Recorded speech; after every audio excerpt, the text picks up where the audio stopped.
Hi everybody, George here. I'm excited to share the news with our listeners that thanks to people just like you, we're being recognized by the Podcast Awards in not one but two categories, People's Choice and TV and Film. The nice thing about the Podcast Awards is that the first stage is grassroots based, so while it's awesome to be nominated, we want to win, which means we need you to vote. Here's how. First, you go to podcastawards.com, and right at the top is a link that says click me to nominate my favorite podcasts. Register your name and email so that you can be counted. And that'll take you to the actual voting page. People's Choice Awards are right at the top. Scroll down to the T section because we're under the instead of best, which is not perfect formatting, but whatever. Click us and do the same for TV and Film, which is further down the page. It's nice and simple. Just save your votes. That's it. You're done. Tell your friends to vote too. We'll keep people updated, but spread the word and keep your fingers crossed and enjoy the episode. Thanks.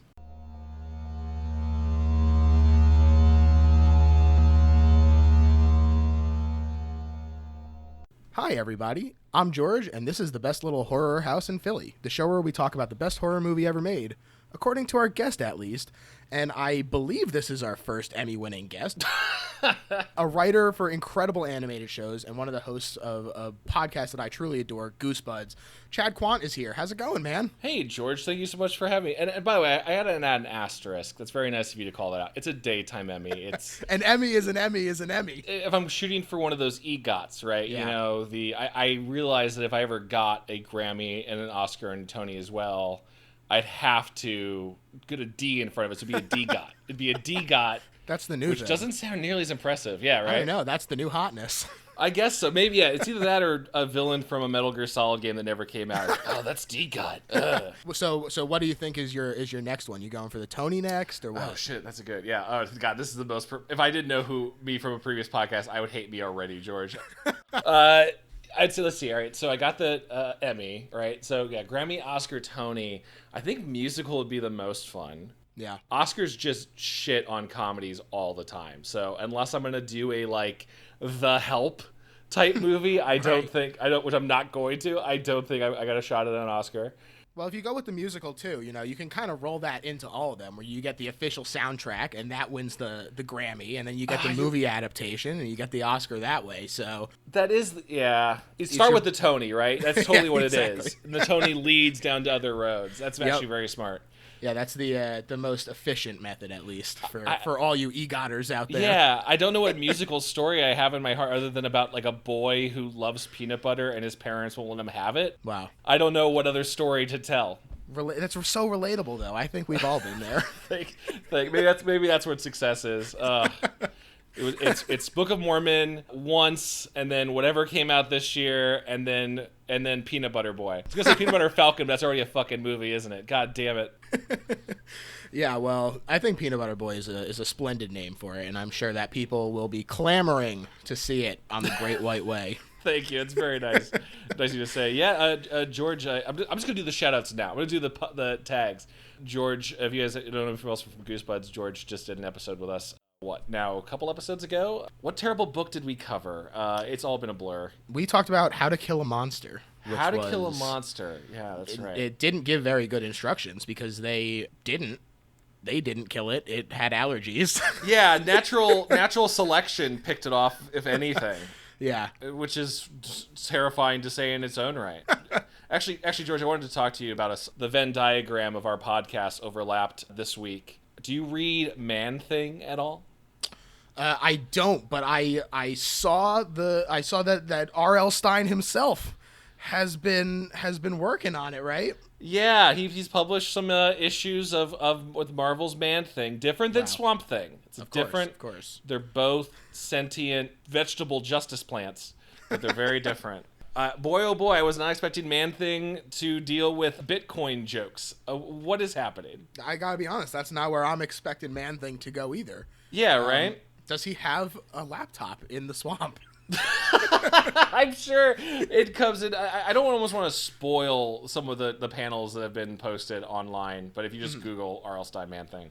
Great missed swings in horror comedy, much like what we cover on Goosebuds all the time. Yeah, well, that's the R.L. Stine special, baby. See, R.L., you know what?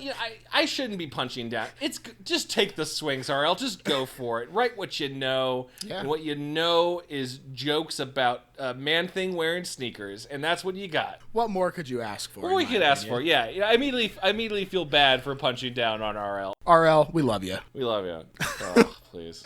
So, for people, like I said, you're the host of the show Goosebuds. Was Goosebumps your intro into horror, or did you get into it in a different way? That's a very good question, because I don't think I've ever thought about it before in regards, despite doing a podcast about it. I think so, in terms of what I was allowed to absorb as a kid. Slightly protective parents. Mortal Kombat, Bloody Roar, all those video games are absolutely no-go. PG-13 movies at the most. Right. Ghostbusters turned off in my early adolescence when the demon dogs attacked because they might be too scary.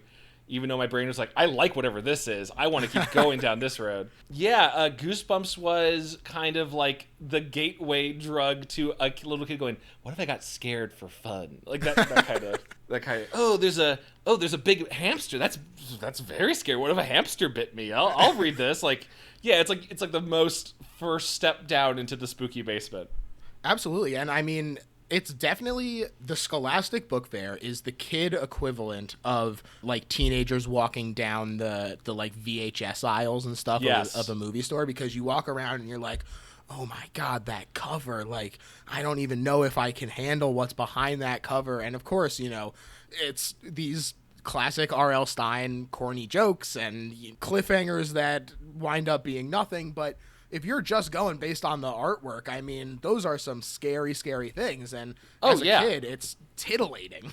Yeah, the artwork is, I think Tim Jacobus, who did at least the first line of all the covers, like, he deserves at least more than 50% of the credit, I think, for Goosebumps' success. Like, all of those illustrations were so fun that I was like, I want a skateboard of all of these. Absolutely. Yeah, it's that kind of like, why don't you just come down this serial adventure? I mean, it was when you were talking about it, George, I hadn't really thought about that connection to the way the Scholastic Book Club, I feel like, was every month. I'm sure it wasn't, but as a kid, it felt like every month there was a new fair. Yeah. And like, because of that, there was always a new Goosebump book, because he was getting like monthly. They were just pulp comics. Like, as we're talking about this, yeah, I'm like, oh, that's all it really was. It's the monthly comic book issue, but it was just no fun images, but just text. That's all it was. I definitely relate to that, and it was a little bit of my parents being like, I don't think you can handle this, and also me genuinely not being able to handle it. So. Oh yeah, I think the few times my mom saw me buying one, and she's like, oh, Chad, sure, there's just such a ugly, I mean, my mom sounded mean. She was worried. She was like, that's such a gross-looking cover. Are you sure you want it? I'm like, yeah, I want the gross cover. It's got slime on the side. Yeah, it was very smartly targeted at our generation of young horror consumers. Definitely. Are you still into like adult horror literature, or do you kind of get the like reading out of your system with having to do Goosebumps? So. Oh, George, I don't read books anymore. No, there's more truth to that than you may think. But I think I target more horror, particularly video games. Like, just, I love the Resident Evil. By the way, I am aware that I'm passing on your question about books and going, but Resident Evil, though. No, hell yeah. Let's talk video games, man. I fucking love Resident Evil. Well, we should. We still have Resident Evil, and I'm so excited about the new one. They just announced Village. Like, please, let's continue the story from 7. It's something about the medium of horror. I have gotten more into stuff where I can lose myself in it a little bit. Sure. I get bigger jumps and scares and thrill moments out of video game just because I'm losing myself in it. I'm Leon Kennedy for a second. Right. As opposed to, at this point now in horror films, I think I'm so aware of the craft, so to speak, like, which is, I barely am scratching the surface of film understanding, but like, I'm seeing the sausage made so easily that like I'm not really in the movie much. Right. Like Jordan Peele stuff has just like blown me away, and I'm like, it's like, oh, what a fascinating thing where I went to a horror movie and I was actually like wrapped up in it for once, and I was really worried that everyone wasn't gonna make it. Like I have forgotten what that was like in a lot of films in the last couple years. But yeah. I'm still trying to hunt some stuff out. I think you're right. I think that when you watch things with such an analytical eye, or you work in the industry or whatever it is, you start to see the moving pieces a little bit more. Yeah. And so when you're, even if it's just that you have intense curiosity about these things, where it's like when you watch someone get killed in a movie, you're like, oh, I wonder how they did that. Yeah. Instead of being like, oh, I'm scared. Yeah, totally. Well, or if I don't know how they pulled it off. I mean, I don't know if this counts as a horror movie, because if it did, I would have picked this instead. Like, Children of Men is one of my favorite films ever. And I'm sorry to tell you, Chad, but I would have allowed it. God damn it! Can we just talk about that instead? I know everything that happens in it. You'll have to just come back for that one. Oh, please, I might have to. Like, amazing film, and there's definitely some terrifying moments in it. Mm-hmm. But there's parts of that one where, like, I don't know how they did those Steadicam shots. Right. Some of those like long takes must be fake. I don't know what they did. Yeah, stitched together. But if it's done so well, I'm not hopefully thinking about, like, okay, I guess there's a track here and there's a giant 20-ton camera moving alongside the car, that kind of. Yeah, it's that one in particular definitely has some incredible cinematography in the way that they're moving around.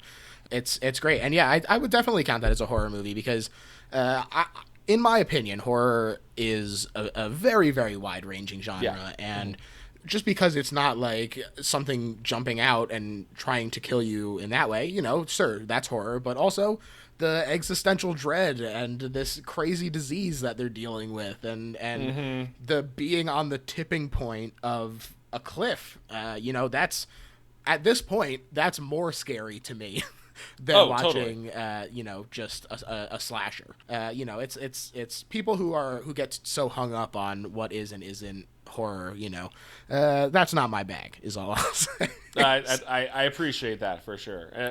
You're talking about that suspense stuff, and maybe this will be a good segue into what we're talking about. But one of the first films I checked on your podcast, when we were talking about me coming on, was, all right, what is George covered already? And 28 Days Later was already picked. And after I got through my blood rage of jealousy, then I get to talk about 28 Days Later. I kind of had this, like, that was the perfect zombie movie, because it was less jump scares and more just suspension and tension mm-hmm. and everything. So for this episode, I picked a movie that is almost the opposite of 28 Days Later. You sure did. We're talking about 2004, Zack Snyder's feature debut, the Dawn of the Dead remake. Oh my God. Also, shout out to youngish James Gunn, screenwriter. Yeah, definitely. He wrote the screenplay. He's an avid fan of the original.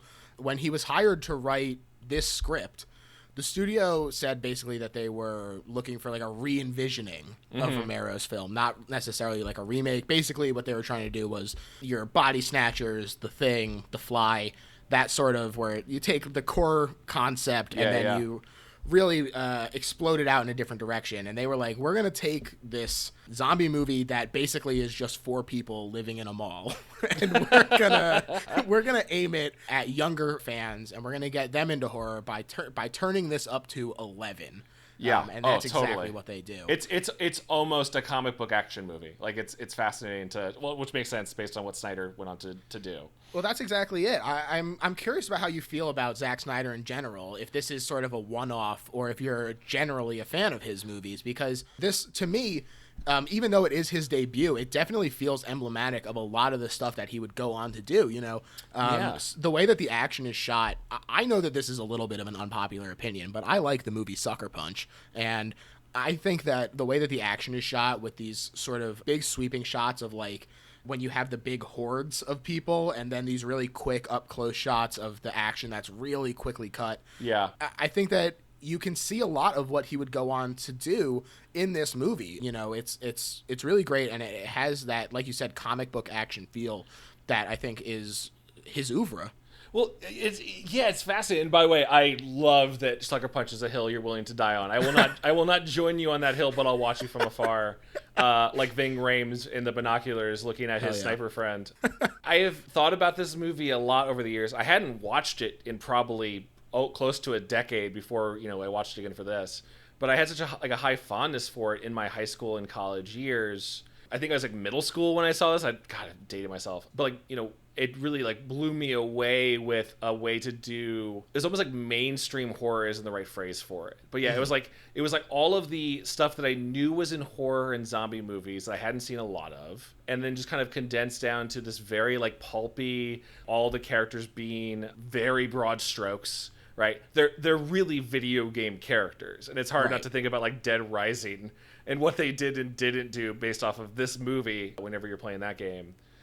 But I think about that with Snyder a lot. Like, there's something about how I don't know if I've enjoyed anything else Snyder has made. I'm trying to think. I'm going down the list. His more recent stuff, not for me. No, me neither. If you're one of the release the Snyder cut people, like, I would, you know what? I would actually love to talk to you and just pick your brain as someone who's trying to make entertainment and like know what speaks to you out of that. I would actually genuinely love to know. But yeah, no, I'm fascinated with like why this one works. And I'm biased in that I think a lot of it might go towards James Gunn's script. I know there's other writers who touched it, right, who didn't get the credit, but like that feels very easy for me to hand wave.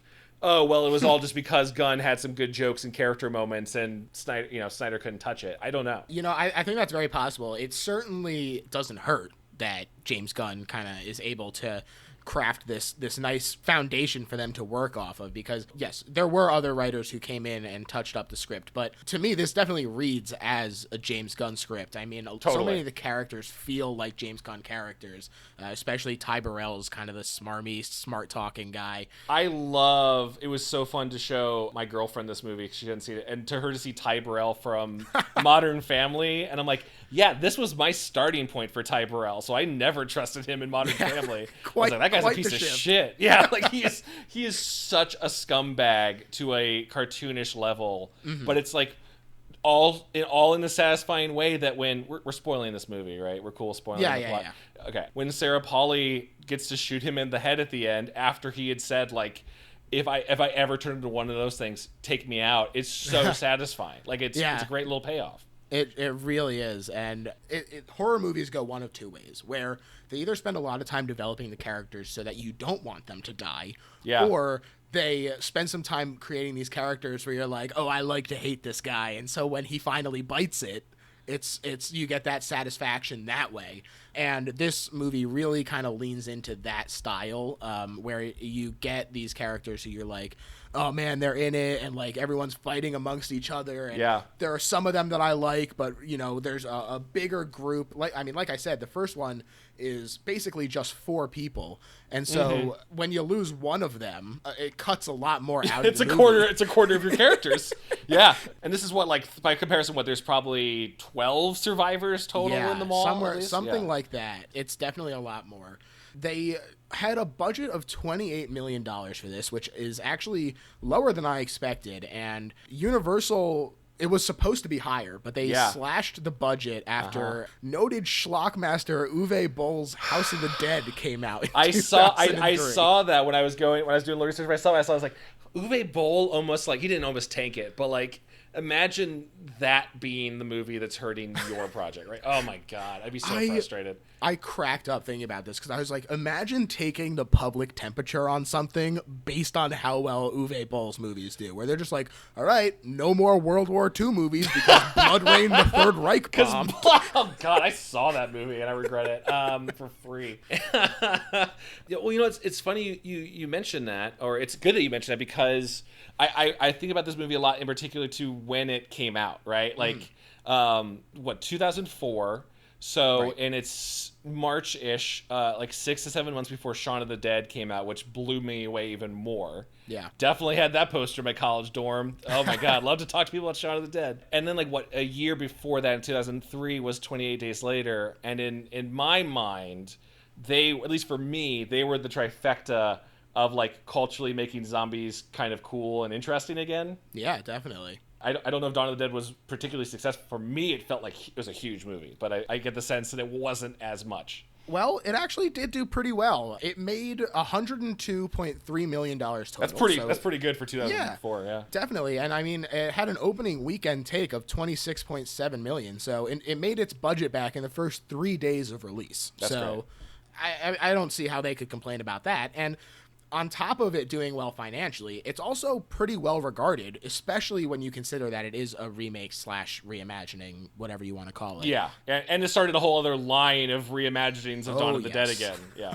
Yes. And so it has a 75% on IMDb and a 77 on Rotten Tomatoes. To me, that is pretty accurate. I think that, like you said, it's not that it's mainstream per se. It's that it feels a little more accessible to people who are maybe not into the older style of zombies. And so the fact that this is where culture had shifted to, it really just capitalized on that and used it to the fullest effect. Oh yeah, because I think beforehand, my only reference point for running zombies had been, I think, 28 Days Later, at least as far as I had seen in most films.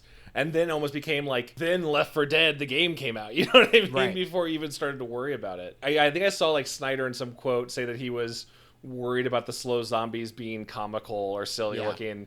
I totally see how particularly Zack Snyder and the way he shoots would be worried about that. But I mean, half the movie they're in the, my favorite zombie configuration was just the endless horde. So it doesn't really matter, right? Right. Do you like regular slow-moving zombie movies, or are you pretty strictly 28 Days Later or Dawn of the Dead running zombies kind of guy? I love my all-speed zombies. I love all sides of them. I'd even take a cycling zombie, you know? I don't know if that's popped up in one yet. I know Land of the Dead next step.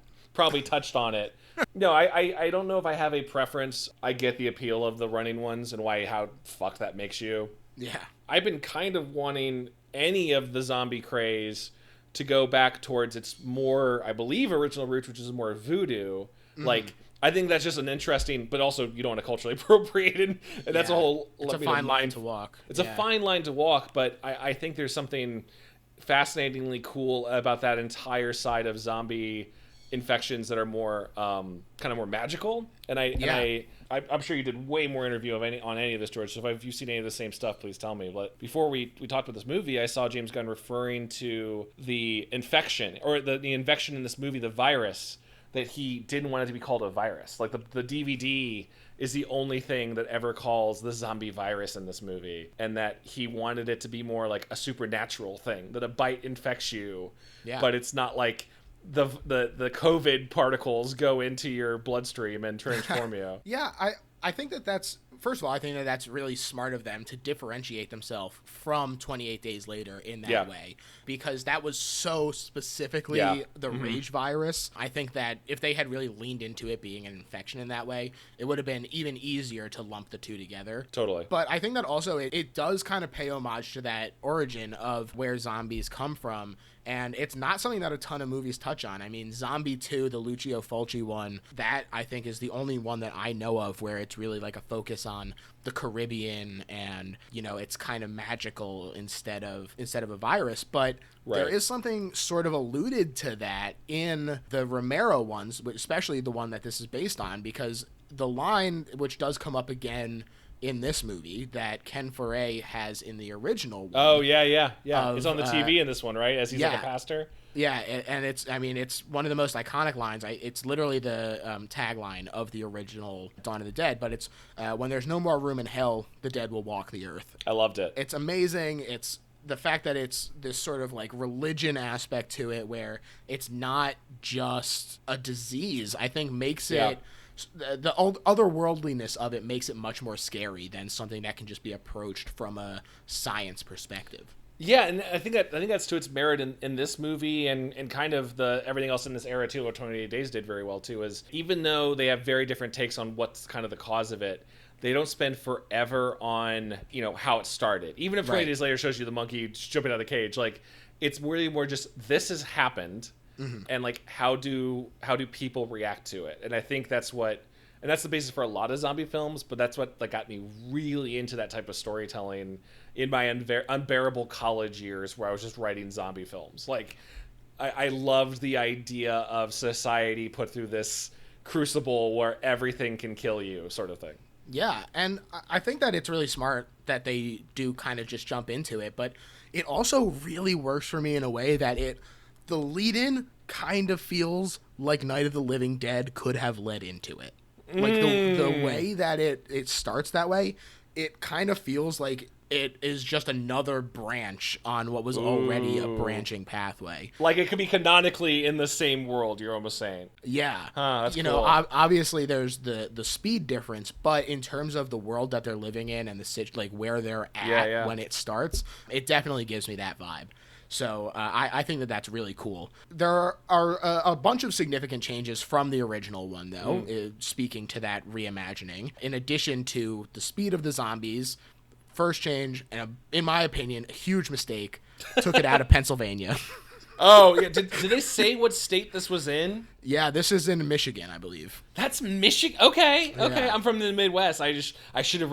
Also, I know that they shot it all in. I think it's Wisconsin. I think that it might be in Milwaukee. I mean, it's perfectly, neutral, but even though they shot it in Canadian, like a closed Canadian mall, right? I'm like, I couldn't tell. Like, Yep, should have been Pennsylvania still. But... Okay, so that's more of a personal bias. Doesn't matter. If anything, I would say this is them. I'm going to give them unfairly too much credit. This is them thinking ahead of your theory, George, of this has to exist in the same world, so it needs to be in a different city than Pennsylvania. Right. Much the way that Venom takes place in San Francisco, so he doesn't know about Spider-Man. It's a whole thing. Okay, all right. It's a whole thing, George. All right, you're convincing me, Chad. They also, as we sort of talked about before, added a bunch of characters, and they streamlined the time to just a month instead of several. So in addition to kind of compressing it, it also makes it that much more scary to be like, wow, this is happening within the span of a month. Yeah. It happens so quickly. Which I believe now, based on current events. Every plot with infections or like uprisings or people losing their shit, I'm like, yeah, no, this seems right. This could happen. Yeah, before you're like, that would never happen. No one would walk out there without a mask. Oh, well, I gotta say, I feel like when, like 2 years ago, when Rick and Morty fans were fighting over Szechuan sauce and storming McDonald's, I was like, yeah, we're not fucking ready. Like, we're not gonna do well. Mm-hmm. Sorry, not to be a downer on this podcast. Hey, I think you're totally right. That was the first sign. That was the first sign when the nerds went for the Szechuan sauce. That was like, we are not gonna be able to handle an actual outbreak. But to its credit, I think that accelerated timeline works. Yeah. I never get to a filter where I'm like, I don't think they'd still have food. You know what I mean? I don't want to be CinemaSins critiquing this kind of stuff anyway, because that's just nitpicking. But like, sure. It feels like the right length of time for we're kind of getting along. Some of us hate each other, and now we got to get the hell out of here. Like, it's enough. It also, I think that having it take place so quickly also kind of makes the fact that more survivors show up partway through more realistic and more likely to be something that actually would have happened. Because if you're like, if the second group had shown up like 3 months in, you'd have been like, what the hell were you doing this whole time? Oh, guys, they've been driving around the parking lot this whole time. Like, well, we went to Lowe's first, and then we tried Walmart, and then we thought we tried the mall, like that kind of. Exactly. I love that sequence, by the way, of the new characters coming in is fascinating because I don't see it used a lot in other types of films. You wouldn't have that much of I'm trying to think of like a fantasy example where halfway through the Fellowship got 6 new characters, like, to use a very different metaphor. But I love that scene of the new group showing up in the big truck and just slamming into the side of the mall. It's so good. It's so good. The effects are so like pretty solid for this whole thing, but yeah. It's like even that little thing I was enjoying rewatching and going like, this is adding new characters, but it's also giving discount Burt Reynolds, the security guard, like a tiny, like he's the shittiest guy in the beginning and he's still kind of shitty, but at least heast he's got a little bit of an arc. Yeah, they all have like little arcs. Like every character has like a tiny bit of an arc that I least appreciate. Just enough to maybe not Lingerie Girl. I don't know if Lingerie Chainsaw Girl. That's true. She doesn't pass the test, unfortunately. She needed a little bit more. Yeah. Like a fear of chainsaws. If she'd been like, oh God, I'm so scared of heavy weapons. That's not what her voice is at all. I'm so scared of heavy machinery. I'm so worried it's going to kill me. Peter. That's what I'm doing. And then the chainsaw had gotten her, I'd be like, oh yeah, she predicted her own death. But yeah, so they can't all be winners, but for a lot of them, you get a little bit, yes. And it's enough. And then the last change is that they just kind of upped the general gore factor as well. Tom Savini is incredible, one of probably my favorite special effects guy, and he does an incredible job on the original. But I mean, goodness gracious, the friggin' guts and gore that's in this one is just on another level. It's so visceral. It's so visceral, and in a weird way, like it somehow still it's so visceral. Totally with you. And I had tiny squeamish alerts in my mind as stuff was going off, but like it almost feels reserved now by like, Eli Roth would be like not bat an eye at this one kind of thing. Right. But I loved the effects were so good. I was trying to figure out like why the zombies running en masse and running at them looked so good, and I saw a cool tidbit that I don't think this is common practice, but the stunt doubles, in the zombie makeup as they were getting shot, they had a remote control in their own hands for when the squibs would go off. So like instead of having the squibs go off and them reacting to it a half second later, they are aware of when they go. You know what I mean? It's like, that's a cool little trick. I don't know if that's awesome. Yeah. I think it's great. It's so funny to me that because the crew didn't know, that I saw that they literally just wore rain ponchos because of how much blood was flying through the air. I believe that.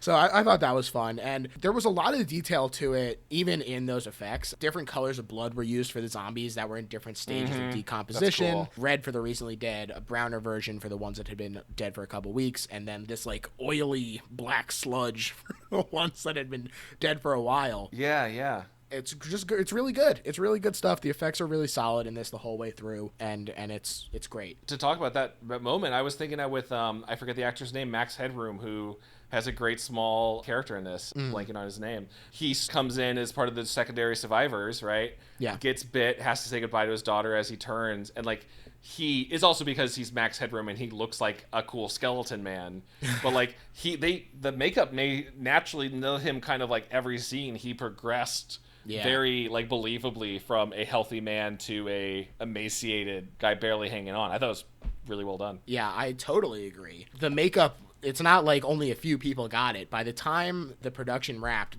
3,000 zombie makeup effects had been created. That seems like a lot. That sounds like a lot of things. It's a lot of zombies. Although the word zombie is never used in the film, right, which is, a classic trope. It's interesting. I like that they don't talk about it in older stuff, but I think that moving forward, I'm like ready for people to have seen zombie things in my zombie media. Oh, yeah. I was taken aback by the scene kind of, midway through where they're still diagnosing what gets you. Yeah. And Sarah Polley has to see, I appreciate it, she has to see multiple cases of a bite turning someone before she deduces that it's the bite, not, just an open wound or dying or anything. And I'm like, oh, yeah, because the zombie survival guide isn't a book yet. Like, like things that are common knowledge now, even then, I like, oh, yeah, that's right. Audiences had to kind of like know the rules. And yeah. I think nowadays I'm fine usually of the characters just going like, zombies, like in all the video games we play? Right. Okay. Like they just move on. There's enough other options for ways they could have consumed that media that we're like, all right, we're ready. In what believable universe does your movie take place where The Walking Dead hasn't been on the air for 15 years? Like seriously, that's to now more fictional. It's more fictional that people wouldn't know what a zombie is. Right, yeah. But, like we said, at this point, 28 Days Later had kind of changed the game, and Zack Snyder picked up the ball and ran with it, just like a zombie. Just like the jock he is.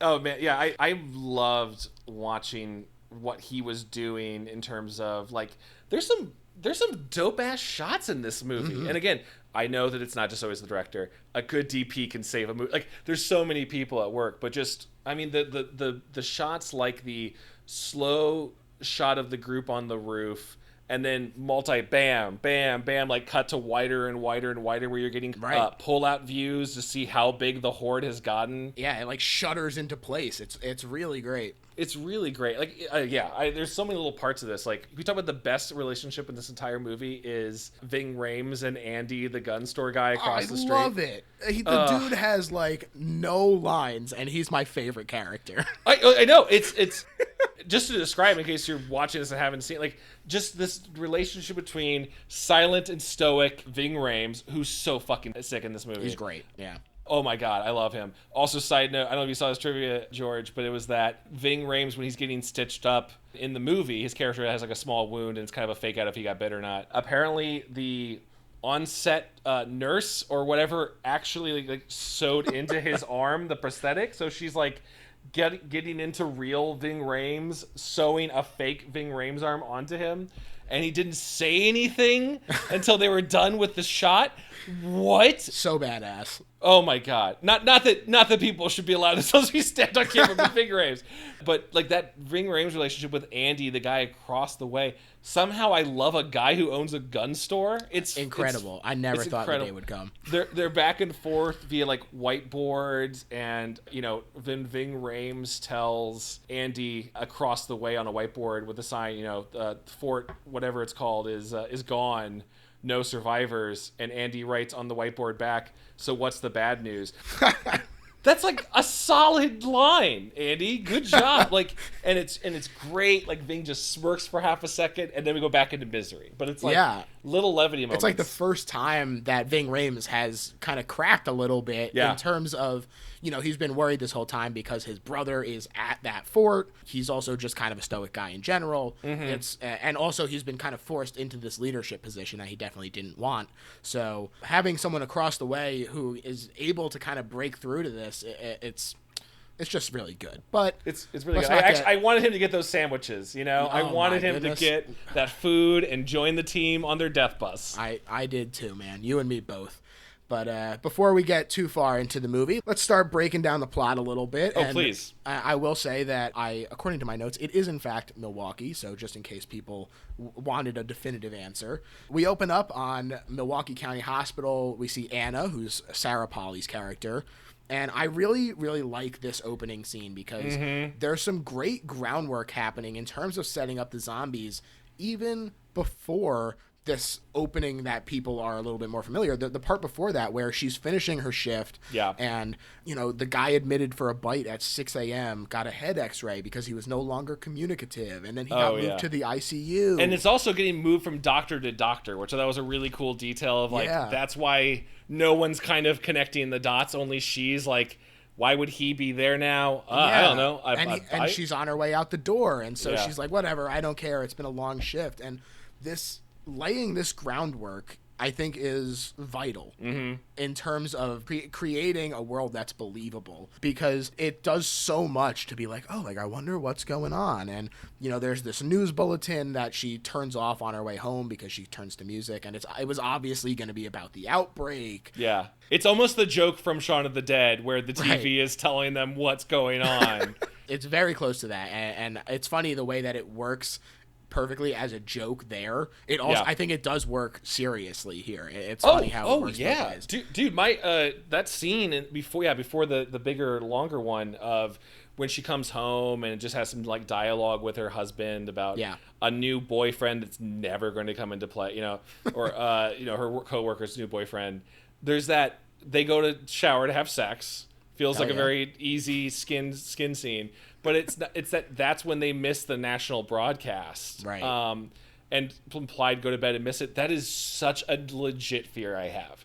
Not that I'll have shower sex and miss out about a pandemic, but like that I just don't see the news article that tells me the thing I need to know while everyone else is running. Yeah, getting that delayed start that could mean the difference. Oh, God, it's terrifying. Yeah, it really is, and they do a really good job of kind of showing you this and creating that fear in you.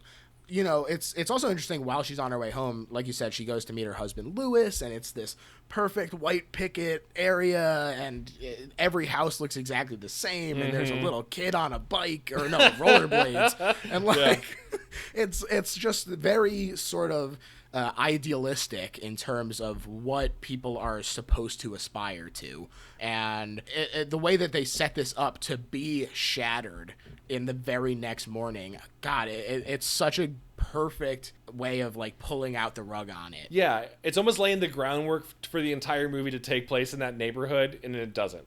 Yeah, it really does. So like I said, the next morning, this is when things start to actually pop off, and the girl that we saw walks into their house. First of all, suburb people don't lock their friggin' doors. Oh, God. Yeah, what is this, Florida? Oh, my God. Oh, so that was the skate girl. I could not tell if it was her or they had a daughter we didn't know about. I couldn't tell if it was her. Well, because her face is all jacked up already. Yeah, her face is jacked up, and she's not wearing the rollerblades. That's too silly. I would love if she had rollerbladed in. Her defining characteristic was rollerblades. So, but yeah, she comes in and they're both like, oh, what's the matter? And this kid just chomps on Lewis immediately. It's so funny because it's such a surprise. It's not funny like haha. It's funny like, oh my god. Yeah, if anything, you thought maybe this was the main male character. No, he out. He sure is. And you'd think that as a nurse, Anna would know not to just like yank on the kid, because she pulls the kid off of Lewis and out with it comes just a chunk of his neck. That's probably honestly one of the best effects of the entire movie is that visceral pull. Yeah. And it's so early. It's really like, this is what you're in for. It's a great tone setter. And he immediately reanimates as a zombie and attacks Anna as she's trying to call 911, but you get that all circuits busy thing, which immediately amplifies the scope of the movie in a huge way, because before she's out there and seeing what's happening, you're immediately like, oh no, everyone is having problems right now. Oh yeah. It was just hit by that shot, the burst out the bathroom window. Like, it's all basic like suspense stuff, but then this is working in this movie and it doesn't work in so many other ones just based on, I guess, natural ways of shooting suspense and building tension. It's working really well. Yeah, and she does climb out this bathroom window to get out of there, and you get this great shot where she's kind of standing in the middle of it and it kind of pans around showing her neighborhood literally burning. And her neighbor comes out and like goes to shoot her and then gets mown down by an out of control ambulance. Oh, I love that. Yeah, it's so good. We had not yet gotten used to if a character is staring straight at the camera, a car can come out of nowhere and hit them. It was shocking. It was shocking at the time. And it really creates this kind of chaotic feel that does a really great job of kind of putting you in that fight or flight kind of attitude. It really, I think, does a good job of putting you in their shoes.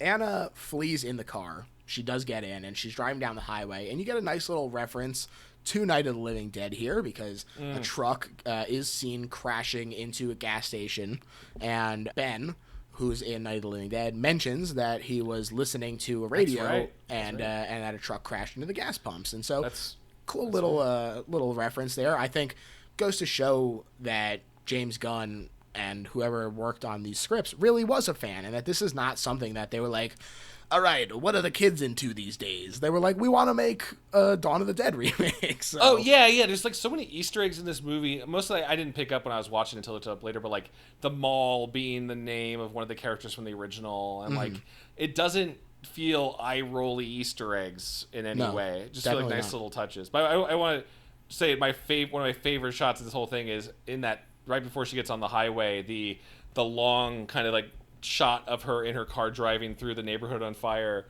and the moment when the husband who's been chasing her on foot just suddenly notices another person out on their yard and immediately veers left, and you just see him start to tackle her as the car pulls away is so funny. It is so goddamn funny every time. It really is. It's just this whole opening is really great, and Anna crashes in her flight, and she passes out, and this is when we finally get the opening credits. And people who listen to the show, if they know one thing about me, it's that I love a good opening credit sequence. Oh damn, man! Especially if it's delayed like this. Oh god, yeah. What a great, like, the music choices in this again. Just where James Gunn goes, good old rock and roll and country references, I guess, go. Not giving him any credit for it, but the Johnny Cash for The Man Comes Around is so good for this opening theme. Yeah, and it's playing over this montage of like news footage, and there's zombie stuff, like blood and cells dividing and stuff. It's a very cool opening credits sequence. And when Anna finally wakes up again, she joins Police Sergeant Kenneth Hall, who is played by Ving Rhames, and also electronic salesman Michael, played by Jake Weber, and petty criminal Andre. These are their official descriptions, played by Mekhi Phifer, and his pregnant wife Luda, who's played by Ina Karabkina. Yeah. I'm excited to talk about their plot line. That's an interesting one. Oh, man. And in the original, you kind of have these two separate groups that come together, and they're split because one is the two police officers and one is the two news people. And with this, you kind of create an interesting dynamic where it's not as clearly defined into who's in what camps. Yeah. And you have these people who are kind of just looking out for themselves in different ways that I think really creates interesting tension between the group. There's not even though the movie still has it framed under Sarah Pauli, and I forget the Best Buy TV salesman who we reveals Jake Weber, yes. Jake Weber playing the most calm, collected zombie survivor ever to exist. He sure is. Like, they're kind of the leads, but they really blend into that. There's about like 5 or 6 kind of characters all in the same level of importance and interchanging, and they feels like an ensemble, and there's no real lead character. If anything, it's Sarah Pauli, but barely. Definitely, yeah. And fun fact about Ving Rhames, he was so psyched when they heard they were doing this remake that he tracked down the producers to actively pursue a role in the film, saying that he wanted to be in the movie because the black guy lives. It's perfect. So, it's perfect. He's... Well, and I think I realize now, we should talk about the plot. There's an upcoming scene where I guess it's them shining or lampshading the black guy always dying in the horror movie with the early fountain scene. Right. I mean, they break into the mall, and again, you start to really notice some of this Snyder style here because everything is super contrasty. Yeah. It's got these blinding lights and these vivid reds. It's interesting to me when it obviously gets developed more, but when someone has a style so embedded into their work from such an early stage, I just think that that's really interesting. And it's very clear that Snyder did have, love it or hate it, he has his style, and it's on display here. So. Oh yeah, Snyder and Michael Bay work hand in hand on these. Really know how to fucking shoot a car commercial. They are so good at a car. Like, they will shoot the fuck out of it, and it'll be the best looking thing you've ever seen. Which I loved. I saw the tidbit about it. Like, the opening TV scene features a Honda commercial that Snyder directed. Hell yeah! Well, I would put that in there too. I would too. I know, it makes perfect sense. I would totally show it. It's probably easy to get the rights to. But like that kind, like, they are so good with an image. Just don't want them near the script. Just don't want them write the words. Hey, I agree. You get someone like James Gunn to write the script instead, and that's how you get something good. So these survivors, they break into this mall, and they are attacked, and you get this fountain scene where, like you say, it looks like it's curtains for old Ken Hall. Yeah. And, like you said, this does sort of play with that trope of, it's an unfortunate trope, but typically black people and people of color don't make it very far into a horror movie. Usually they're the first to go, in fact.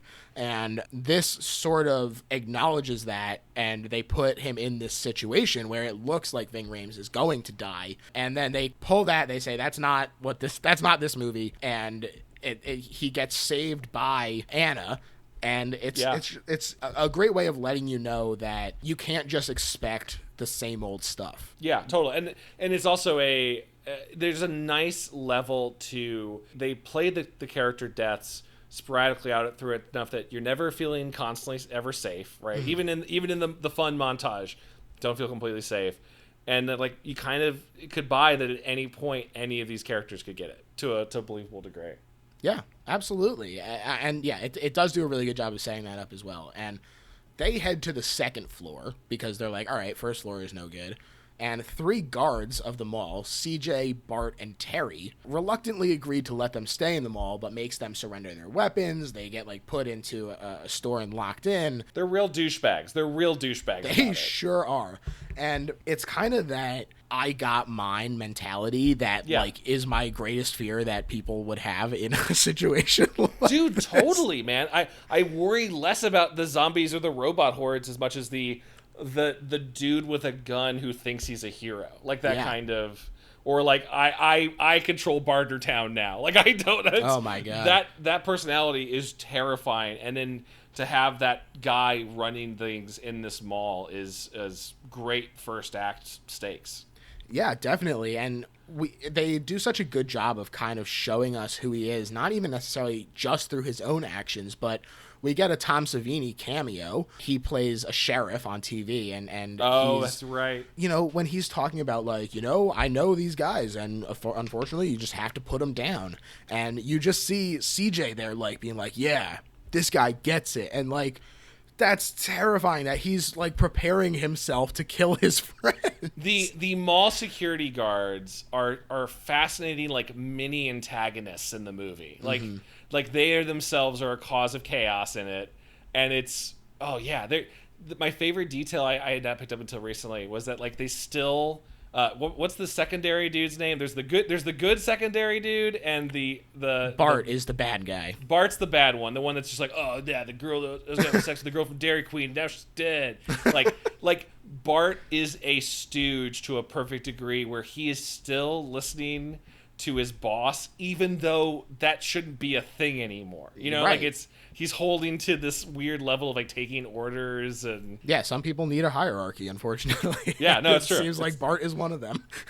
Bart's very much for it. Oh, these guys are terrifying to me. We also, in these little scenes of them watching TV, we get another cameo from the original movie where Scott Reiniger, he was Roger in Dawn of the Dead, the original. And so he's the military officer at the local fort in this one. And oh, shit. Okay, that's cool. Yeah. Yeah, you just get some fun little cameos in there. And the pregnant couple have gone to the bathroom where it's revealed that in the tussle before, one of the zombies scratched Luda, not a full bite, which I think is interesting.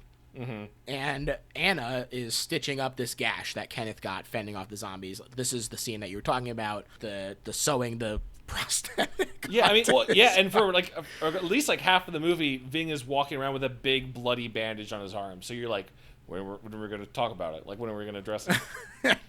Yeah, and it really feels like we're waiting for it any moment. And it's so funny that when I was reading about it, Snyder was like, yeah, I just thought it was really good effects. He probably was. Yeah, he probably was. I bet Ving's pain. I bet Ving winced like the tiniest bit. You know what I mean? I bet he's tough, but he still reacted to it. Yeah. And Zack was like, oh, what a good shot. He's nailing it. Oh, he's so good. He's so good. I'm so excited to shoot Max Headroom later. Oh my god, this is the best project. The little girl from Once Upon a Time in Hollywood came up to Ving after and was like, that was the best acting I've ever seen.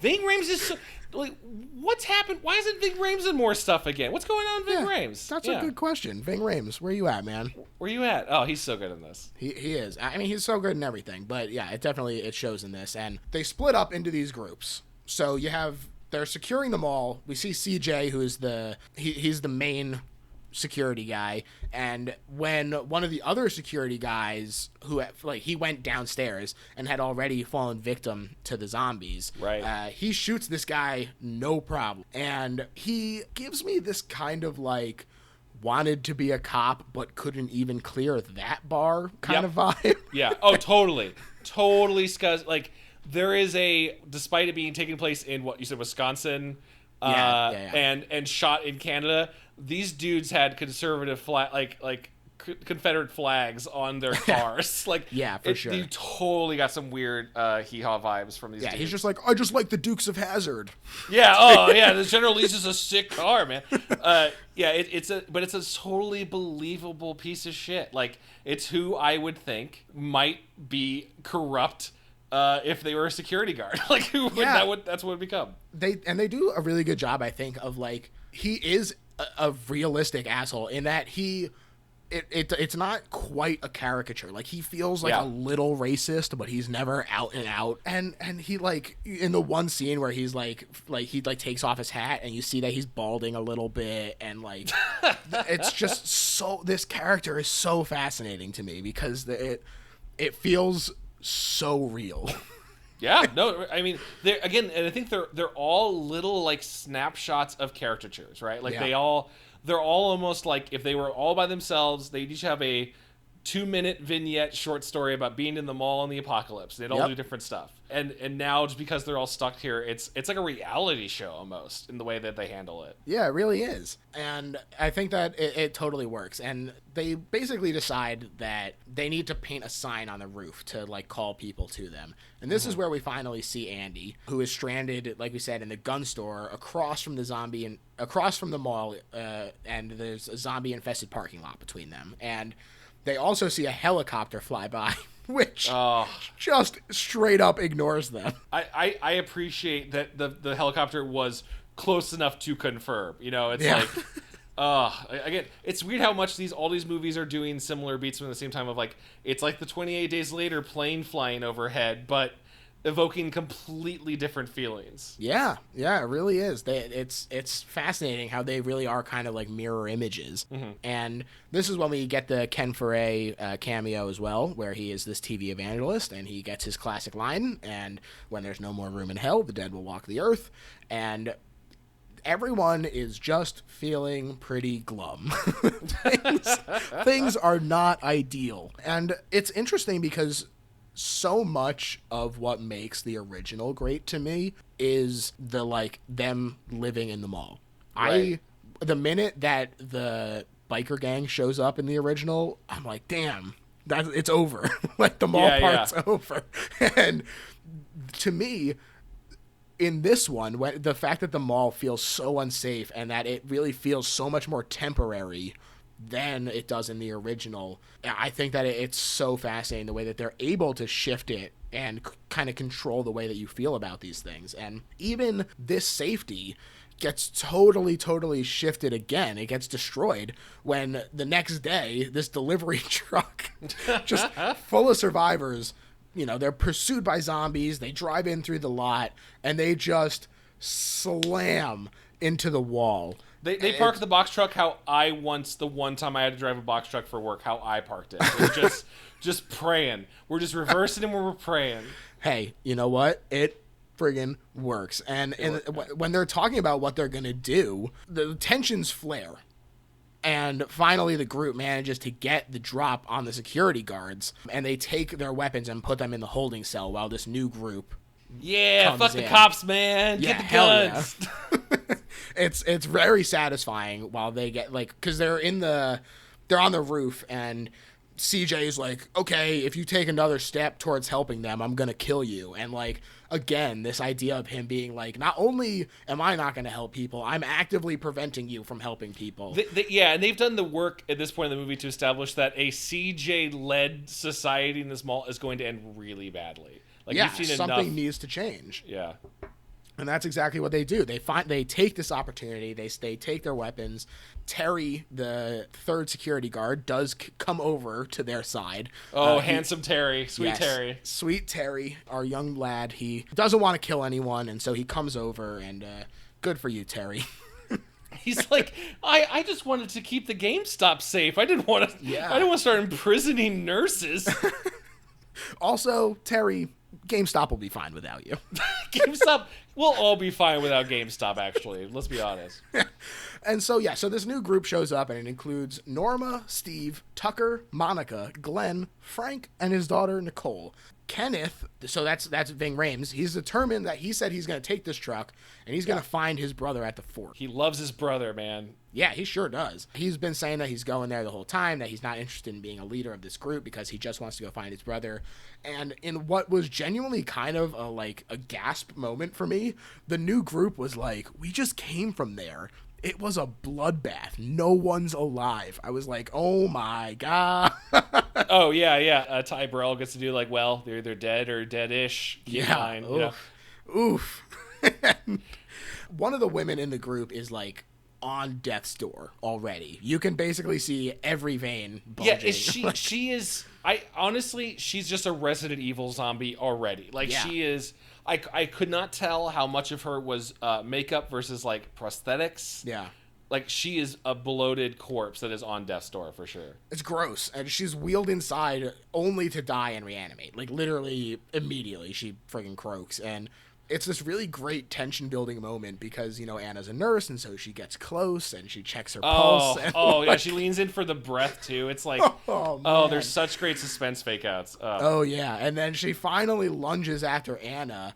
And then, say what you will about Anna, but this woman is capable as hell. Mm-hmm. She saves Kenneth's butt in the fountain. She helps get the jump on these security guards. And here, this zombie gets a fire poker in the eye for her trouble for reanimating. So she is great. I walked away from this movie always feeling like Sarah Polley, she should be in more things. Mm-hmm. And then don't know why she became the next horror madame or something. I don't know. I don't know, but yeah, she's really great in this, and it does feel like she should have gone on to have some really awesome action roles. And who knows? Maybe there's still time. So maybe there's more time. yeah. Sorry, that was just to add on to Joy. I was thinking about that too when I rewatched it. All of the humans fighting, except for maybe the third act, is still like in a realm of realism. Like, you know, Ving Rhames seems to know how to handle a shotgun. I believe that. Yeah. The security guard guys have some, like, you know, Desert Eagles or whatever they got, and they seem to be okay with it. But like, no one is suddenly just going full Rambo ever in the movie. Like,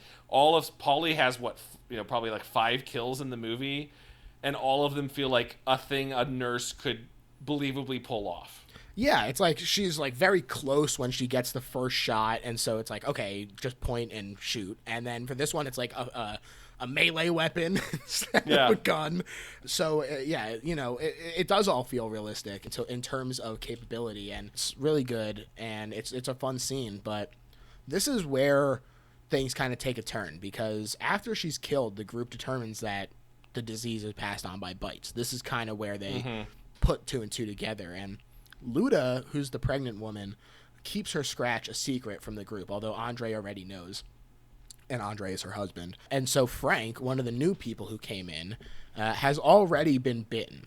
Yeah. And they decide that they're going to test this, although Michael wants to kill him. This guy who has been sort of the reluctant number 2, where it's like you could see him sort of wanting to take control, but also being like, it's not my place. And he is like, we have to kill this guy right away. And Anna guilt trips him into agreeing to just isolate him instead. I like that it was Michael, the Best Buy. By the way, I'm totally fine with just a Best Buy retail employee being like, just fucking kill him. You know what I mean? Like, he's jaded to the world enough. Oh yeah. But I like you work retail long enough. I mean, yeah, dude. You lose your connection to humanity. I thought that was good to find that he had a flaw too, right? He's the most rational guy out of the entire group. He is right in that he's going to turn, but it's Sarah Pauly going like, you're coming on a bit strong. Like, maybe you let him just wait it out, see if he turns, so we don't just shoot a living man in front of his daughter. Like, I like that they all have their own levels of flaws. Definitely, and I think it also kind of shows how this situation is wearing on them, where the fact that this guy is deadened to this point where he's like, well, kill this old man. It's intense. And the scene when Frank does turn, we kind of talked about how the effects work, but he does, I think, a really admirable job in this performance as well, where it's, I think, very sad watching him kind of wither away here. And we hear about how his daughter has already lost 2 brothers and her mom. Not only is this a very effective scene in the moment, but I think it's very effective in setting up a lot of what happens down the road in terms of other characters' relationships. And so I think that this is a pretty pivotal moment. Which then goes into fun montage, I think. I think the next scene is fun montage. Yeah, well, yeah, it really is. It's so when he reanimates, Ken does shoot him, and Kenneth and Andy, who had already gotten off on the right foot thanks to that joke that you mentioned before, they start this friendship playing chess. It's first of all, I think it's a great scene, even just the parts between them. Totally. But it does go into this great montage where you get a nice jazzy version of Down with the Sickness. Yeah, Richard Cheese, I think, right? Yeah. And you get to see a horde out. The horde outside has swelled tremendously, helping to kind of put a perspective on how things are going outside the mall, which is obviously very important. And romance starts to blossom between survivors. You get Anna and Michael pairing up.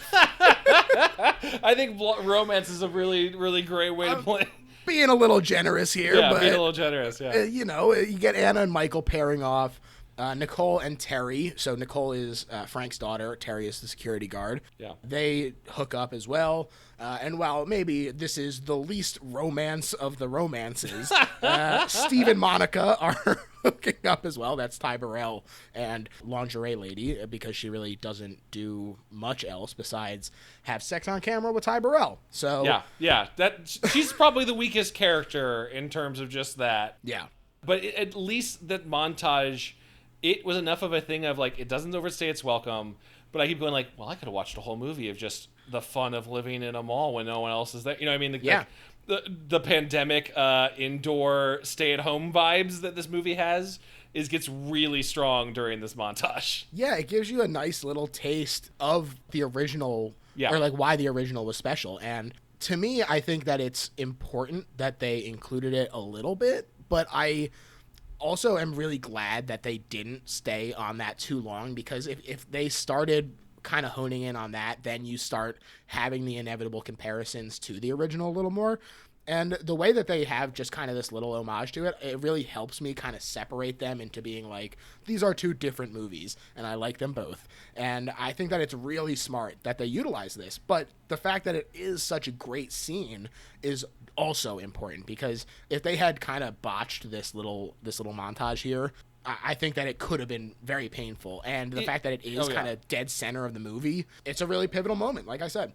If this montage wasn't in the movie, I think my initial thought after seeing it would be like, why wasn't it even in a mall? Like, what is the fun of the hook, right? Yeah, which I know is played along with. They don't do looking into like, well, humans love commercialism, so they come to the mall. There's the one line where Ving Rhames is like, maybe they come here because of memory, or maybe they want us. Yeah, but it still hits the left to their own devices, I guess. This is what humanity does. Like, here's what in a playground of consumerism, some people go to the Radio Shack and film sex tapes, like, or whatever. Yeah, exactly. They're truly kind of degrading into their excesses in an interesting way. But the power goes out, and it's a shock when they kind of pull this out from you, because you are in this happy moment. You get to see everyone having fun. There's the Richard Cheese version of Down with the Sickness, which I do genuinely enjoy. It's a pretty solid one. Yeah, it's catchy. And the power goes out, and we get our first glimpse of Luda in a while. And oh my God, to put it mildly, she's seen better days. This plot, I would love to know how you feel about the Mekhi Phifer baby plot. Yeah, well, boy, I don't even know how I feel about it. It's like she's strapped to the bed and like rotting there, and she's extremely pregnant and moaning, and the whole time Mekhi Phifer has been like, this is my redemption.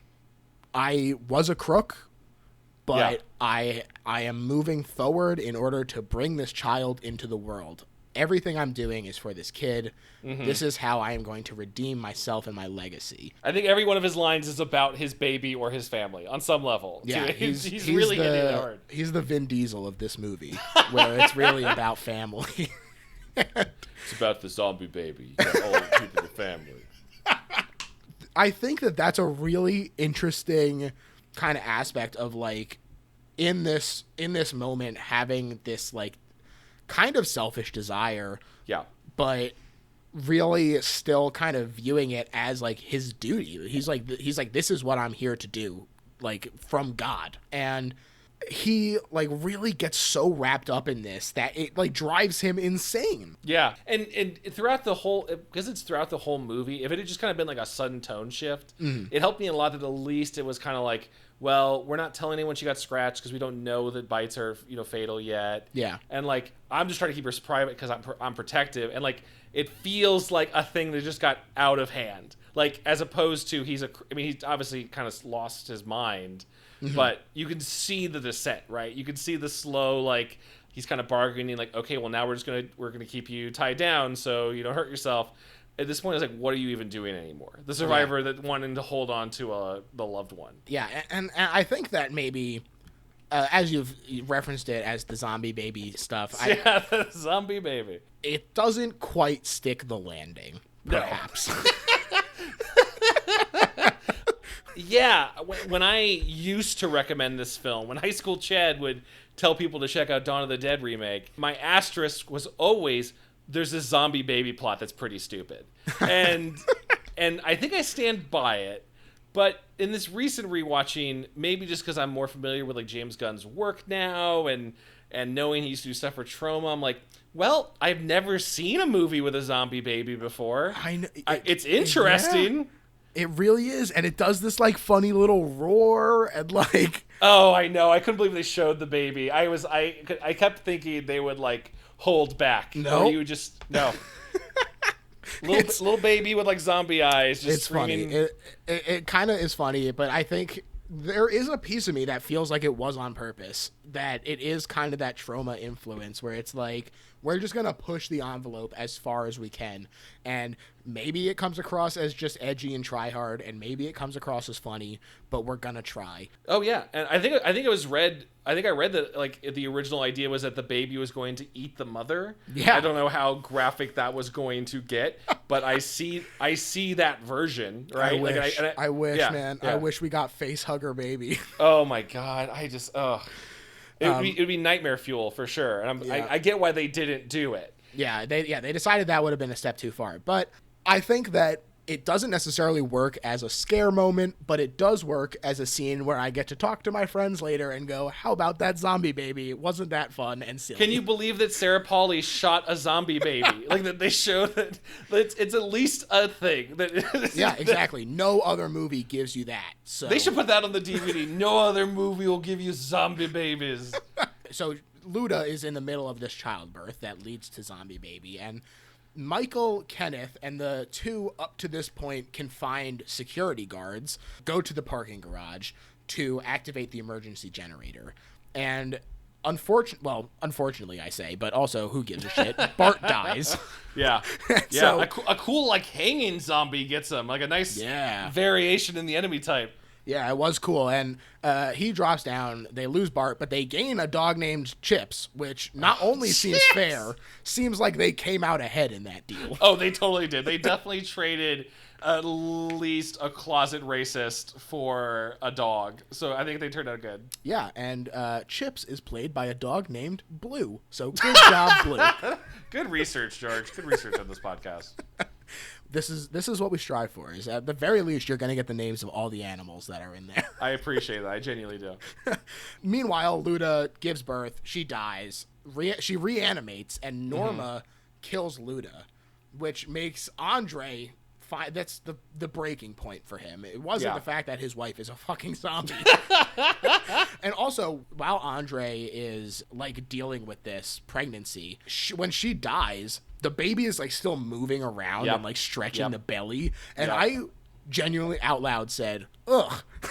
No, it's disgusting. I think that's where the other version of that story goes. Yeah. In my head, is that she's dead and it bursts out full on alien. But yeah, it's intense, but she reanimates, Norma kills Luda, and Andre exchanges gunfire with Norma over this, and the two kill each other in a very Old West style shootout. Oh, Mekhi Phifer goes down firing while holding a zombie baby in his other hand, and he's doing full dramatic pose. It's so good. It's really fun. It's really fun.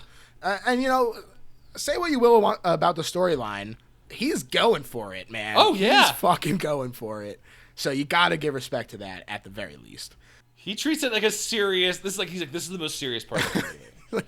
That's my child. That's my child. One of the producers I was reading asked Snyder in the commentary about how the mother of the baby felt about them pointing a handgun at the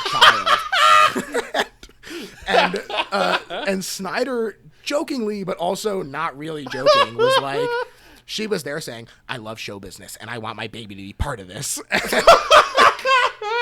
I totally believe that. Holy shit. I hadn't thought about how the mother would probably need to be on set. Yeah. Just like Also, the way they shot that probably didn't need to be the baby. There's a straight camera down shot on the baby. I get you got to have a real live kid before you adjust it. Yeah. The shot of Sarah Paulson raising the gun, that could have been a fake baby. Zack. That didn't need to be the real kid. No, that's the only way you get the real emotions. Oh my god!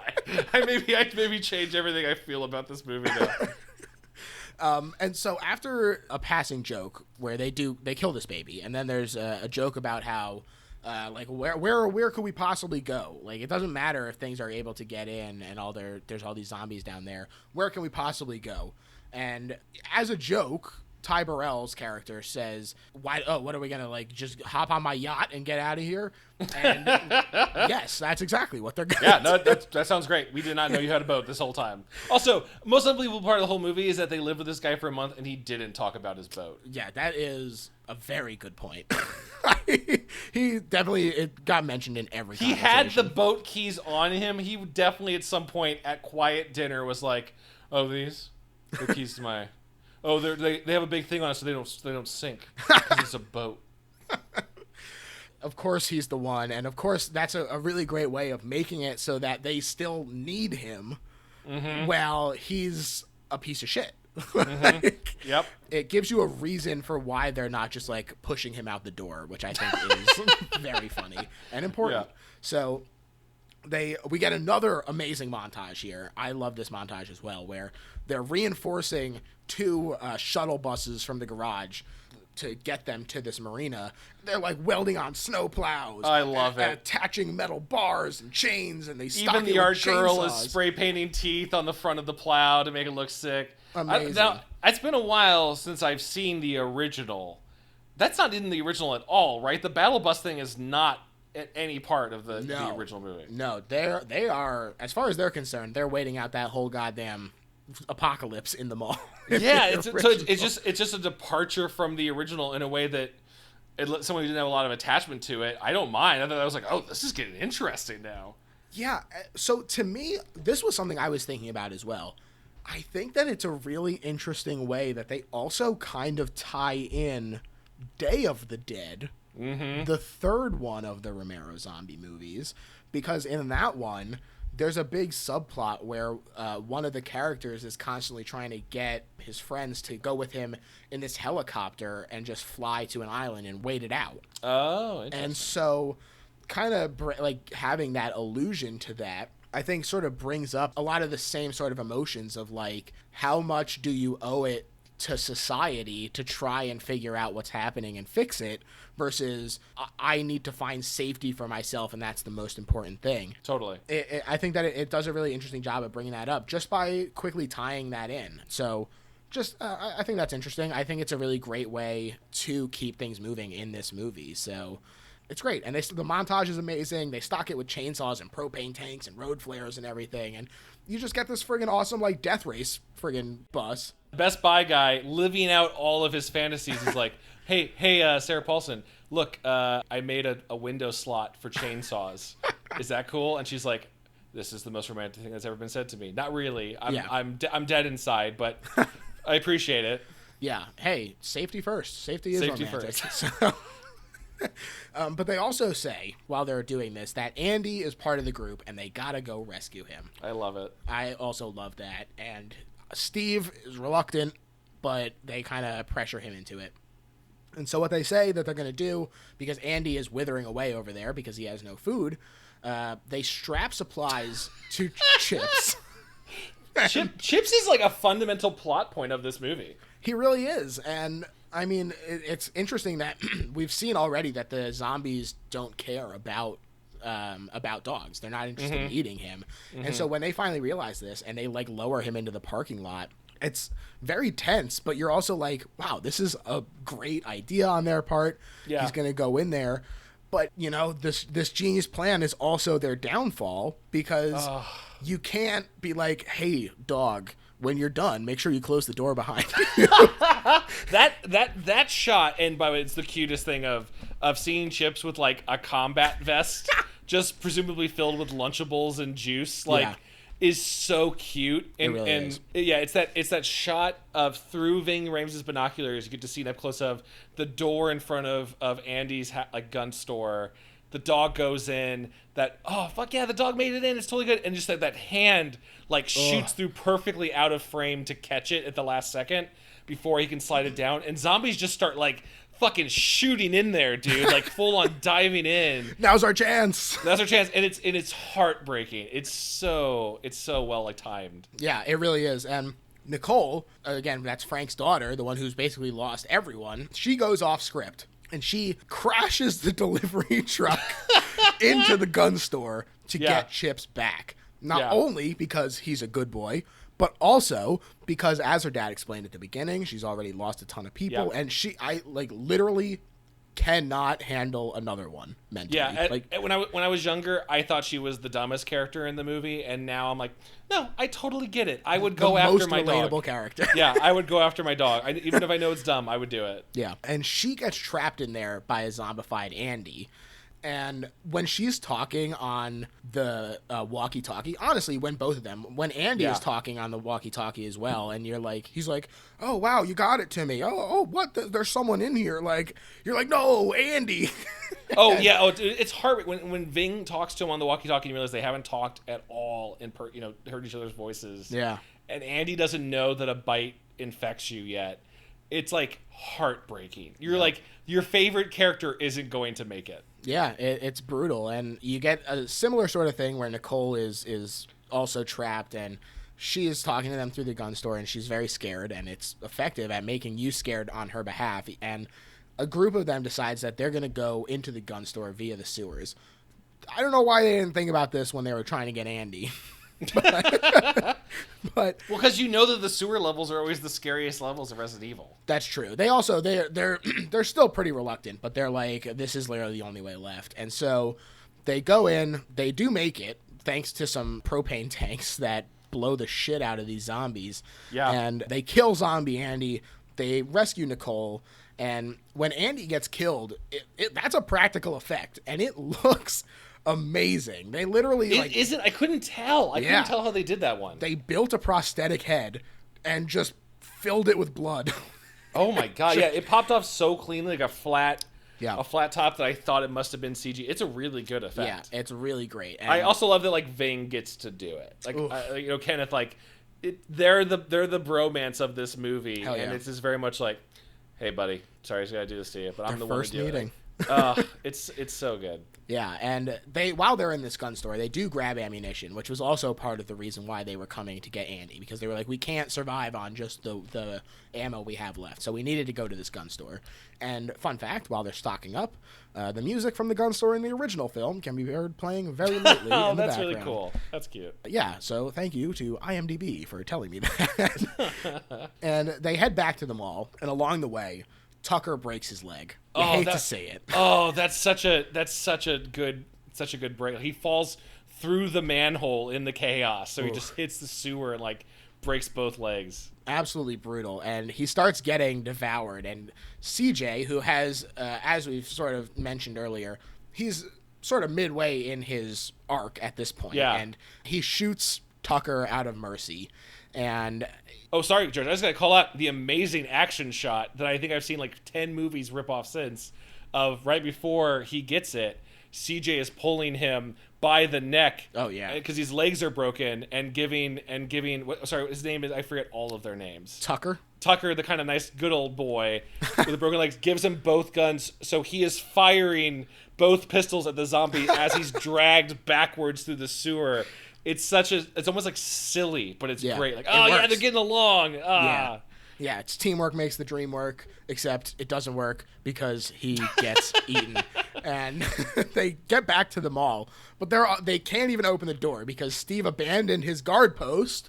Classic Steve. And you get some really, this is, again, classic Snyder. This really reminded me of Sucker Punch in particular. These slow-mo spent shells and casings popping out of the guns. Sure.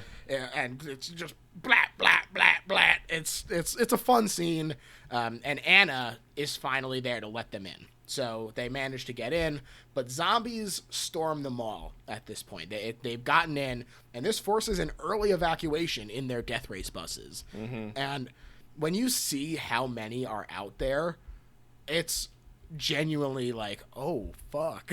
I don't know if they're gonna make it through this. This is it looks like 10,000 people. Yeah, it's funny because while they're building these buses, you're like, this seems like overkill, and then when you see what they're up against, you're like, it's too bad that you don't have more time to really stock up here because it's hell out there literally. And in the chaos of driving through, Glenn loses control of one of these chainsaws. Oh my god! He kills himself and Monica truly the most ineffectual character, I think, in that he is a net negative. Yeah, all he really serves is, I don't know if it was in the theatrical version, the unrated one I watched, there was a scene I didn't remember before of Glenn in the early on just talking to CJ and the other guard about how when he realized he was gay. Yeah. And it's like I guess an honest scene, and it's just CJ is annoyed to hear about a man's sexual awakening as they do push-ups, and I'm like, strange character detail, but okay. I mean, it's almost like a gay panic joke character, but not in a way that felt, at least to me, like something it was making fun of him. It was just a thing. No, I agree. It didn't feel like the joke was at the expense of Glenn. I think that it's a fine scene, and I think that it just makes CJ look shitty, which he is, and that's the point. So yeah, but yeah, no one taught Glenn or Maya. Monica. These names like fall out of my head. They're all generic names too. They're all generic names, yeah, and they all have little time enough that you really get to know any of them. But like Monica and them going, I'm like, yeah, I don't think they would know how to handle a chainsaw. Yeah. Driving through crowds of people, I don't think you'd be able. Yeah. Yeah, and this is another practical effect that is friggin' great, where they built a full body cast of actress Kim Poirier, and it included a reloadable cartridge in the area that was going to be chainsawed, so they could keep cutting it in half. That's great. Just packing it solid with blood bags. And I want to know how many blood bags they had to, like how many times did they cut into that model? Yeah, Zack, let us know, man. Reach out. And the blood and havoc that does come from this double murder-suicide is intense. And they crash, and Steve tries to flee on his own. This is, again, that selfish nature of his, been shown again and again and again. He tries to get out there, but it immediately leads to his downfall, where he's ambushed by a zombie, and Anna kills the zombified Steve with extreme prejudice. Oh, it's great. Even Ving Rhames is like, damn, that's a good shot. Yeah, it's very satisfying. Right in the forehead. Steve, rest in pieces, you shithole. Go back to Peabody and Sherman, you fuck. And she retrieves his boat keys as well, which is obviously crucial. And everyone is like, Anna, what the hell are you doing? Come on, Anna. And then she shows them, and they're all like, oh, Anna, you know everything. So good for you, Anna. And they do finally get to the marina, where CJ... Arc completed, sacrifices himself so that the others can escape. Good for you, CJ. Oh, yeah. His trademark phrase, fucking nursery school or whatever, I think is said multiple times. He's still an asshole, but at least he gets this one moment. And Michael, in this moment, probably should have been the one to stay behind, reveals that he had a bite wound. Yeah. He kills himself as Anna, Kenneth, Nicole, Terry, and Chips flee on the yacht. Yeah, and I do like the wrapping up in a big bow with like them getting to kiss each other and like just sail off would have felt almost too corny. Yeah. And that very tragic of like him pushing the boat off the dock knowing it's the right thing to do is at least a valid payoff for he was willing to be so cold with other people's lives that he knows to make that same call about himself. He's very much like, there's nothing we can do. I'm just going to stay here and watch the sunrise. And I like that moment a lot. I do too. I'm curious what you think about the original ending idea where so it was going to be very similar, but he wanted to cut while he was looking at the gun. And interesting. So the way that it works out is we hear the gunshot ring out and they go for it. But originally it was supposed to be ambiguous. And I'm curious if you like having a definitive answer because it does provide that character moment, or if you would have maybe preferred this ambiguous ending. That's a really good question. It's hard for me to say. I usually feel like I have a pretty knee-jerk instant reaction to those moments, but I think because him pushing the boat away was already kind of pulling the trigger, so to speak. Mm-hmm. Him saying, I'm not going on the Freedom Express and I'm going to stay here as a horde of zombie try to climb over a burning car. Him pulling it or not, like, he's already kind of accepted his fate. Right. I totally see, actually, both versions of the ambiguousness of would he have enough guts to this guy, sorry, have enough guts. That sounds so gross. Like, yeah, man, you man enough to kill yourself. But like, would he be able to do it? Right. I'm not sure. That's a really interesting question. It's interesting that was both left in and that they thought about taking it out. Yeah, I agree. How do you feel about it? I think that I like that he does it because for exactly the reasons that you were talking about, where that kind of, not callousness with people's lives, but kind of the willingness to do what needed to be done, where he was right about Frank turning, and he's right about what needs to happen here. He knows that he's essentially dead already. And so I think having that kind of consistency of will is good for him. And I like it. Yeah, and in comparison of how you feel about the credits post-mortem or not prologue. What am I thinking of? Epilogue. Thank you. I'm a writer. I know words.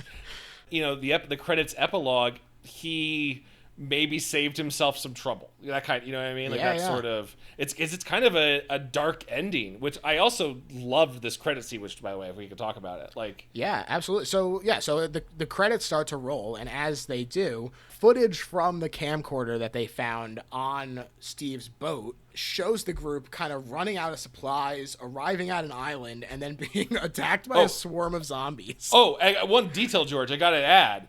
The random boat floating in the middle of the water that just has a zombified head in the cooler. Yeah. Like, in the middle of the adventure, like, that must have been a day. That must have been a fascinating day on the boat. It's like a little mini short movie told over like 3-second bursts of video. It's really kind of interesting. Yeah, it's really cool. And when they get attacked by this swarm of zombies, this is where we get the ambiguous ending where the camcorder drops and it leaves their fate unknown. Yeah, certainly things look bleak for the group, but who knows? Who knows what happened? So yeah, if you want to listen, Ving Rhames says the black guy lives at the end. Yeah. So I'm going to take that as canon confirmation that at least he gets away, gets back on the boat, has a fun adventure somewhere. There you go. The continuing adventures of Kenneth. Oh my god, I would watch the fuck out of that movie series. Oh my, are you kidding me? Him traveling like Mad Max through the Dawn of the Dead world. Oh, that would be sick. Especially they have to keep it Ving Rhames though. It has to still be him. He's doing like Arby's commercials. He's probably down to do another one. Yeah, Zack, don't only hit us up. Hit up Ving. Get this going. So there were plans for a sequel entitled Army of the Dead with Snyder producing instead of directing. And somewhere along the line, this got canceled. But last year, Netflix picked it back up and put Snyder in the director's seat instead of the producer's seat. So fans of this movie might have something new and exciting to look forward to. So he's going to, he would do another, I didn't see any news story about that, so he'd be doing another Dawn of the Dead or a sequel to this one. Yeah. That's interesting. I mean, I'll be curious to check it out. I always was kind of confused because, so I saw this movie when it came out. Fucking loved it. Whatever the next year or so where Land of the Dead came out, right? It felt like it was supposed to be a sequel to this, despite not being any. I don't think there's any actual ties lore-wise. I could be wrong, and it was such a departure from this one that I was like, I guess there's already been sequels, but yeah, they're really just of the Dead movies, right? Yeah, and that's all kind of its own nebulous thing, just because the rights are so weird from the original, right? That it becomes kind of this weird blender where there's 50 half sequels and second cousins and all kinds of shit. So who knows? Maybe it'll be good. Maybe it won't even happen.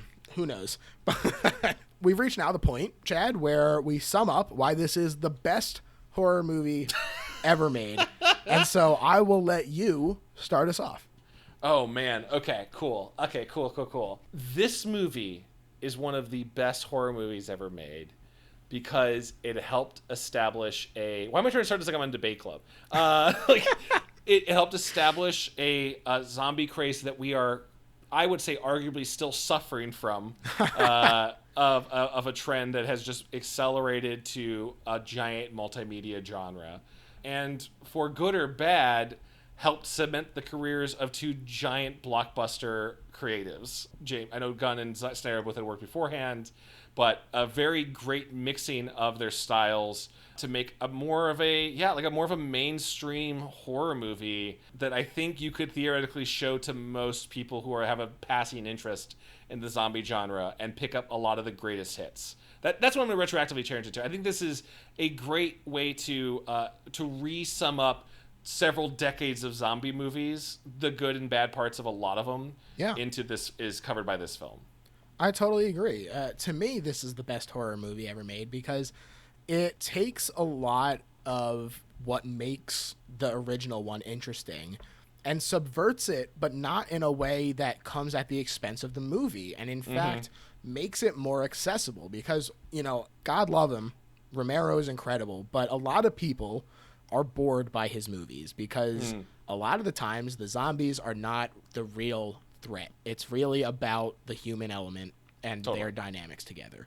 And when people go to see a horror movie, that's not always what they're looking for. And so this manages to still touch on some of the themes that are brought up in the original Dawn of the Dead, but create a platform for them that is more accessible to a mainstream audience, and that people who are into horror and are looking for something that kind of brings the elements that they're more used to, it Trojan horses these great Romero elements in as well. Like Goosebumps was a gateway drug for horror for kids. Exactly. I think this is a great my first horror movie in a weird way. I totally agree. I think that this is exactly the kind of thing where you're a kid and you're looking to just get some splatter and, have the zombies are fast and they're intense and they are the threat in this.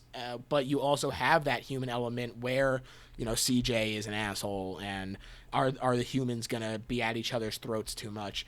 It really just all works. It comes together and it brings the best of the old and the best of the new, and it puts it into one best horror movie ever made. Chad, thank you so much for coming on. This was amazing. Why don't you tell the people where they can find you if they want to hear more? Of course. Thank you so much, by the way, George. I had a blast. I am sorry for talking your ear off about a almost 20-year-old zombie movie. You can find me on several things. George, of course, has already mentioned the comedy podcast Goosebuds, where myself, Paul, and Dom, and joined by several guests, including George, cover different Goosebump books. It's a great time. We also do other stuff like Animorphs, and we're going to do a Boxcar Children at some point. I goddamn promise. You can come and check that out. We do at least an episode at least every month. You search Goosebuds Pod on goosebudspod.com or on Twitter. Most podcasting services are all there. You can also check out some cartoons I write for during the day. Guillermo del Toro's Trollhunters. Speaking of horror masters, I very obviously did not pick Guillermo's stuff for bias reasons, but Guillermo del Toro's great animated family series Trollhunters is on Netflix. Its sequel series Wizards that I wrote on is coming out sometime this summer. And let's see, you can check out Unikitty on Cartoon Network or Warner Brothers. And I recently worked on a Star Trek cartoon for Nickelodeon that'll come out sometime in the future. That sounds rad. So definitely check those things out. And yeah, go listen to my episode of Goosebuds if you haven't already, guys. Come on. It was a blast of an episode, George. It was really great to have your horror expertise coming in and weighing in on a very bizarre episode. It was a weird one. It was a very weird one, but yeah, I had a great time as well, so definitely go listen to that. As far as my plugs, you can find me on Twitter at LittleHorrorPHL. You can find the show on all major podcast platforms, but you can also see it on littlehorrorphl.com if you feel like not listening to it on podcast platform for some reason. And that also has links to merch and all the social places, so go do that. And also leave us a rating and a review on iTunes because it's very helpful.